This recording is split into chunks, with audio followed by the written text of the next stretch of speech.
जानकारी मिल गई है, बजट प्रस्तुत कर दिया गया है और इसमें माननीय उप मुख्यमंत्री ने बजट पेश किया है और बहुत अच्छे ढंग से संक्षेप में वहाँ भाषण दिया विधानसभा में, और उसके बाद बजट के महत्वपूर्ण विषयों पर उन्होंने चर्चा भी कर दी है। तो इन सब चीज़ों के बारे में आपको मालूम है कि हम लोगों ने बजट में हर क्षेत्र के बारे में ख्याल रखा। एक तो मौलिक चीज़ आप समझिए कि जो योजनाएं पहले से चल रही हैं और खास करके जो 7 निश्चय पिछली बार हमने शुरू किया था, उसमें जो चीज़ें जैसे कुछ जगहों पर सड़कों का निर्माण या हर घर नल का जल, उसका कुछ जगह पर काम जो रुका हुआ बचा है, उन सब चीज़ों के बारे में सारा प्रबंध कर दिया गया है। और ये इस बार का बजट में इस बात का उल्लेख किया गया है कि ये पूरी कोशिश होगी कि 1 साल के अंदर जितनी भी चीज़ें है पहले से चल रही हैं उस काम को पूरा कर दिया जाएगा। और इसके अलावा जो जल जीवन हरियाली अभियान के अंतर्गत जो काम हो रहा है उसको आगे निरंतर रूप से बढ़ाया जाएगा। और इसके अलावे हमारे उप मुख्यमंत्री जी ने इस बात को पूरे तौर पर चर्चा कर दी है कि जो नया जो आत्मनिर्भर बिहार के लिए 7 निश्चय 2 की परिकल्पना की गई है, उसके बारे में जो कुछ भी कैबिनेट ने पास किया, और जब कैबिनेट ने पास किया तो विभिन्न विभागों ने इसके लिए जो जरूरी योजनाएं हैं उस पर काम किया और बनाया है। और इस साल के बजट में प्रावधान किया गया है, इस पर सारा काम हम लोगों का शुरू हो जाएगा नए वित्तीय वर्ष में 21-22 में। और पूरे तौर पर उन सब चीज़ों के लिए जो कुछ भी है, तो पहले की स्कीम, आगे की स्कीम, और आप जानते हैं एग्रीकल्चर के लिए जो ध्यान दिया जाता है उसके बारे में, सड़कों के बारे में। और सबसे बड़ी बात है कि आप देख लीजिए कि हेल्थ और एजुकेशन दोनों पर और ज़्यादा पैसा खर्च करने के बारे में निर्णय लिया गया है। तो सब लोगों को जो सुविधा मिलेगी उस सब चीज़ के लिए प्रावधान है ऐसी परिस्थिति में भी।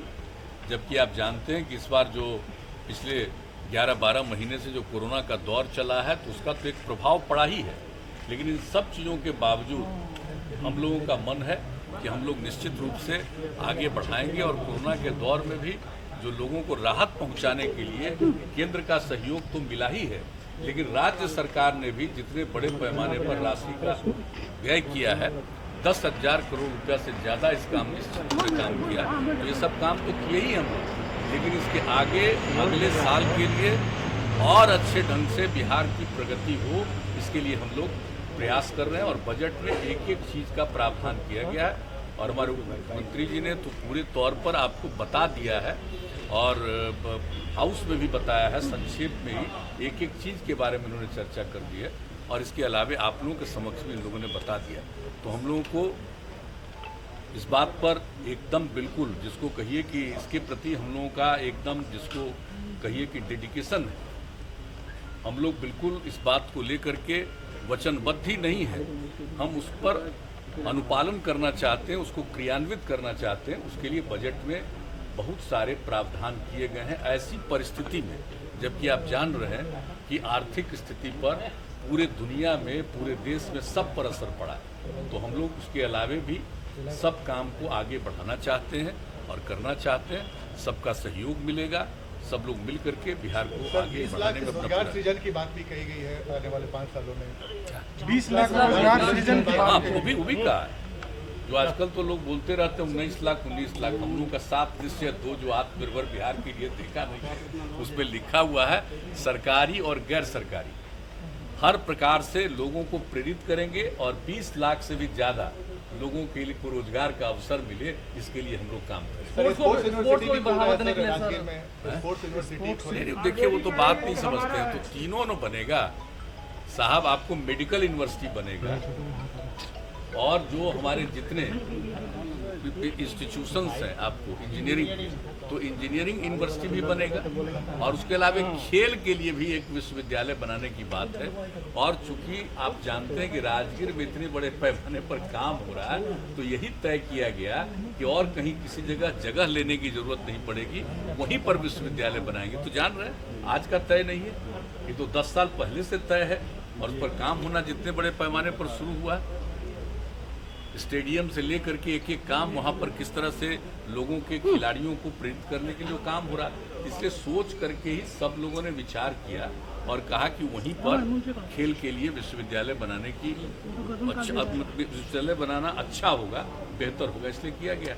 और बाकी हम लोग इंजीनियरिंग के लिए भी और मेडिकल के लिए भी यूनिवर्सिटी बनाएंगे, हम लोगों ने तय कर लिया। और आप जानते हैं कि इसके लिए हम लोगों ने आपस में देखना शुरू कर दिया है कि किसका कहाँ होगा, तो उसके लिए भी सब तैयारी चल रही है। और जब वो अंतिम हो जाएगा कि कहाँ पर और क्या बनेगा, तो उसके बारे में फिर बात इसको घोषणा की जाएगी, हम लोग बनाएंगे। बड़े बड़े जो मैचेस होते हैं मुख्यमंत्री जी अन्य राज्यों में, लगता है कि बिहार में भी स्पोर्ट्स अकेडमी बनने से वैसी काफ़ी अच्छा होगा। देखिए, स्पोर्ट्स को बढ़ावा देने के लिए तो आप जान रहे हैं हम लोग प्रारंभ से ही पूरी कोशिश करते हैं। उसके आगे लोगों को भी बढ़ावा देने के लिए हम लोग चाहते ही हैं कि नई पीढ़ी के लोगों को स्पोर्ट्स के प्रति, खेलकूद के प्रति भी आकर्षण होना चाहिए। सबको पढ़ना चाहिए, लेकिन सिर्फ पढ़ना ही काम नहीं है, उसके अलावा खेलकूद के प्रति भी आकर्षण पैदा होता है, तो उसका स्वभाव ही नहीं बेहतर बनेगा, बल्कि उसका भविष्य भी और बेहतर बनेगा। तो पढ़ाई के साथ साथ इन सब चीज़ों के लिए कार्य। सर केस किया जा रहा है, सोशल मीडिया पर प्रश्न पत्र लीक की फोटो डाली गई। आवाज़ नहीं आ रही, क्या कह रहे हैं? नहीं सुन। मैं कह रहा हूँ कि पत्रकारों पर केस किया जा रहा है सर, बिहार बोर्ड के पेपर मामले को लेकर। पत्रकारों को ही केस किया जा रहा है, पत्रकारों पर क्या सोशल मीडिया पर सर? नहीं, ये हम नहीं जानते हैं, लेकिन जब ये बात आई है तो हमने जरूर हमारे कार्यालय से ही ये पूछा गया है और उन लोगों को बताया गया है कि जो भी स्थिति है इसके बारे में बताइए। लेकिन अभी आप जानते हैं कि हम 2 बजे के थोड़ा पहले यहाँ पर लौट करके आए हैं, तब हमको जानकारी मिली कि यह बात जो उन लोगों ने कहा सही नहीं है, कि पूरे तौर पर देख करके जांच करके आप ही लोग मीडिया के समक्ष इन सब चीज़ों को बता दीजिए। और जो पहले एक बात आई थी, तो उसके बारे में जो बात आई थी तत्काल उस पर जांच करना, कार्रवाई करना, और कहा गया है कि हर दृष्टिकोण से एक एक चीज़ पर सजग रहिए और ताकि इस तरह से कोई नहीं कर सके। तो ये सब बातों के बारे में कहा गया है, लेकिन इसके डिटेल के बारे में आपको वही लोग बता